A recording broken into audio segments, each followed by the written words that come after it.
What's up, you guys? Welcome back to the channel. Welcome to the first community Q&A. In today's video, we're going to be answering questions. Is it possible to gain muscle in a calorie deficit? Is cardio necessary for cutting and getting abs? Do you need to do workouts to get abs? What happens if you only do cardio in a calorie deficit? Why does your weight fluctuate every day? How to get rid of belly fat and side fat? And binge eating, and a few more questions as well.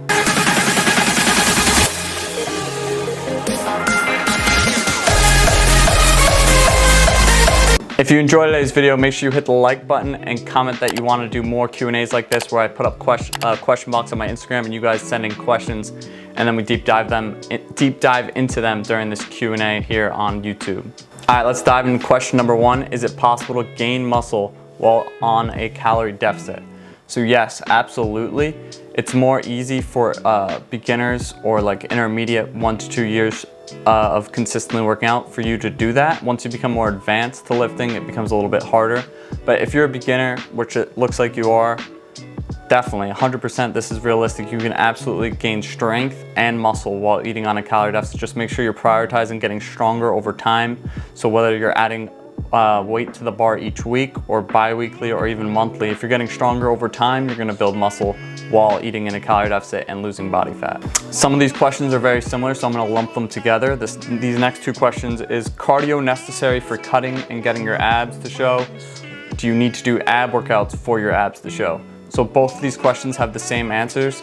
You don't have to do cardio and you don't have to do ab workouts for your abs to show. Getting your abs to show and seeing your 4, 6, or 8 pack, whatever your genetics are for that, seeing those muscles is all about diet. So getting leaner, eating in a calorie deficit, that's what's gonna make your abs pop. That's what's gonna be able to see your abs in the mirror, whatever. You need to be eating in a calorie deficit to see your abs. So don't worry about doing ab workouts. Don't worry about doing cardio. As long as you're in a calorie deficit, you'll see your abs after your calorie deficit phase, depending on how much weight you have to lose, right? But eating in a calorie deficit is what's going to make your abs show, not workouts, not cardio. All right, question number 3. I don't have access to a gym and I only utilize 10-pound weights and bodyweight exercises. Can I still get a good physique with only these things?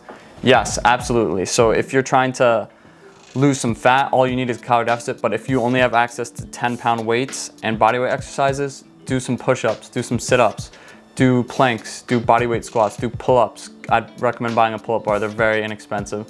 Or some resistance bands too, adding those to your arsenals. You could buy, I think it's 5 of them on Amazon with handles for under $30. But also with just the things that you have, absolutely. You can make immense progress. Pike push-ups for your shoulders, push-up variations, incline push-ups, wall push-ups, decline push-ups.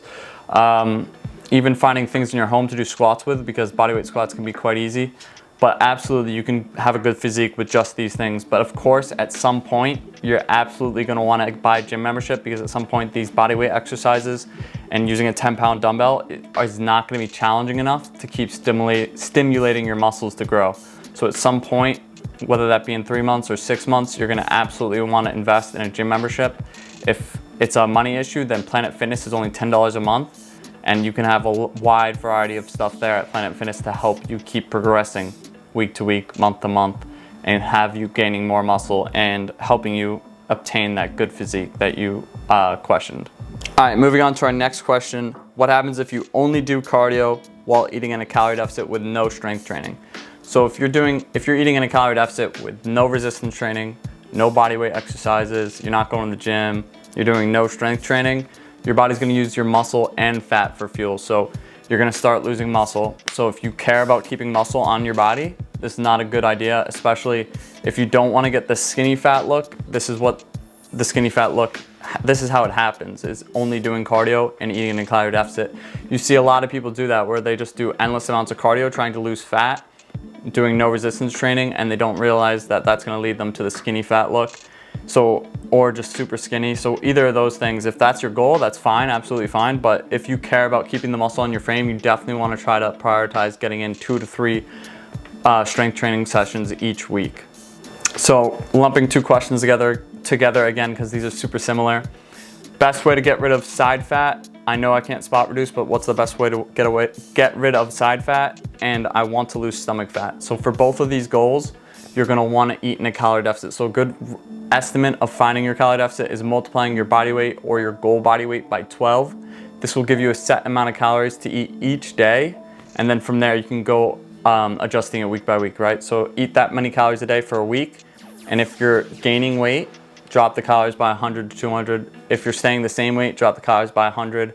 And if you're losing weight, keep it like that, unless you're losing too much, which if you're losing more than 2 pounds, I'd say is too much. And you could up the calories by 100 to 200. But that's how you find your calorie deficit, a rough estimate for your calorie deficit.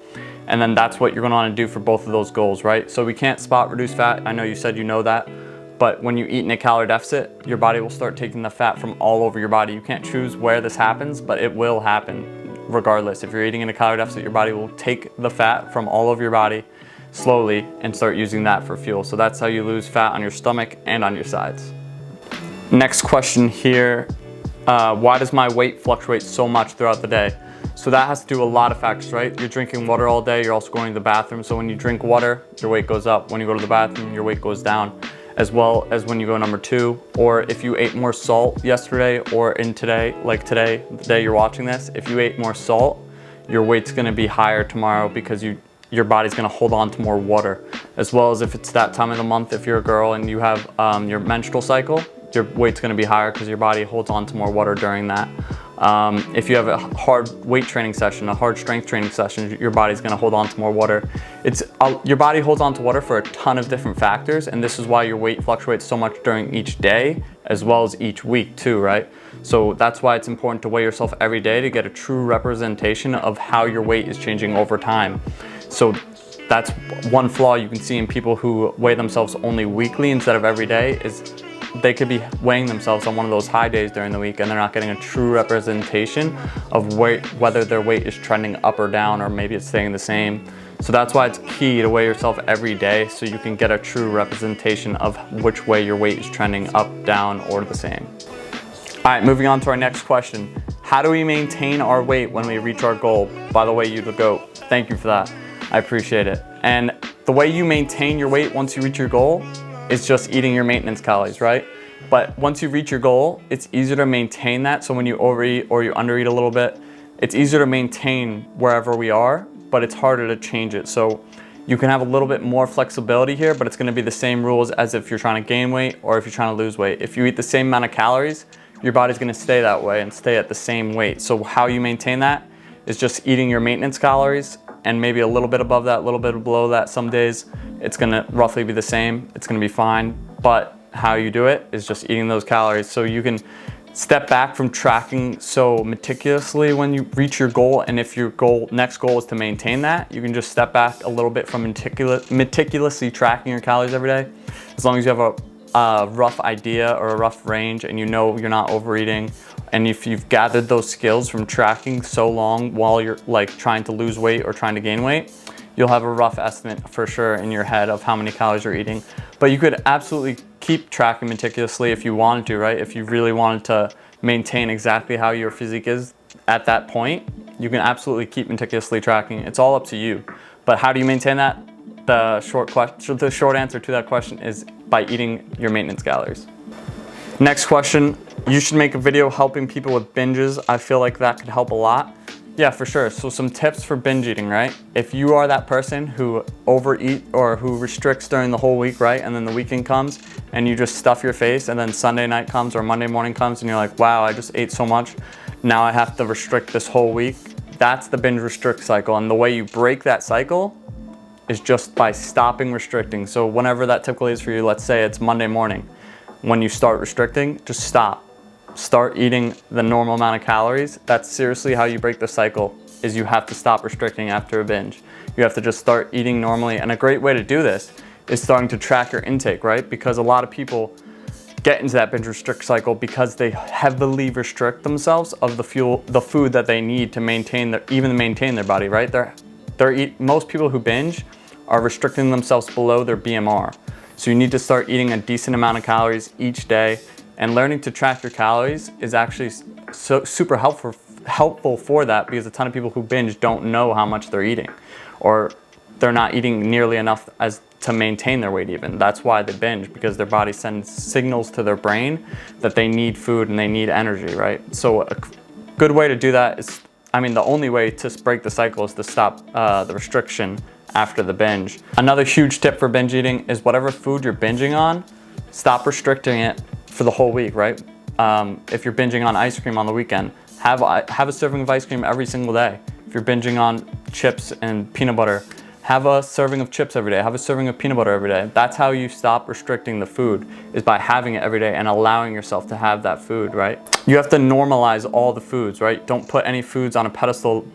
Don't say any food is gonna make me gain fat, because it's not, right? Eating too many calories is gonna make you fat.